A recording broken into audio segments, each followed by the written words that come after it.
ধরে হচ্ছিল না, সেই চাকরি কিন্তু আপনার করতে হবে। কারণ কি বলুন তো, একাদশ স্থানে বসে আছে। বিশেষ করে ফিনান্সিয়াল দিক দিয়ে আপনি অনেক ধরনের বড় কোনো গেইন আপনি হতে পারে এই সময়। একাদশ ঘর মানে house of love, house of profit, সুতরাং কোনো দিক দিয়ে প্রফিট আপনার আসতে পারে। এবং বিভিন্ন দিক দিয়ে বলবো একাদশ ঘরের কারকতার সঙ্গে যুক্ত আপনার সোশ্যাল নেটওয়ার্ক, আপনার যে মানে এল্ডার ব্রাদার সিস্টার আছেন তাদের ক্ষেত্রেও বলবো, তাদেরও উন্নতি, তাদের সঙ্গে আপনার সম্পর্কের উন্নতি, এসব কিন্তু কানেকশন দেখাচ্ছে যেহেতু একাদশ ঘরে দৃষ্টি দিচ্ছে। তারপর দেখুন আপনার দৃষ্টি দিচ্ছে আপনার থার্ড হাউসে।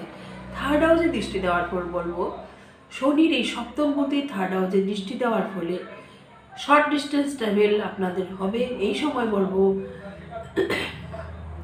মানে as a couple, as a husband wife আপনারা কোথাও শর্ট ডিস্টেন্স ট্রাভেল করবেন, কোথাও ঘোরাফেরা কিন্তু দেখাচ্ছে।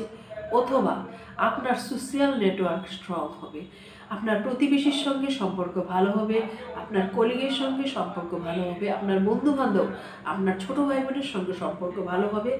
অবশ্যই যদি স্যাটার্নের পজিশন ভালো থাকে তাহলে কিন্তু এগুলো ঘটবে, নচেত তাদের সঙ্গে কিন্তু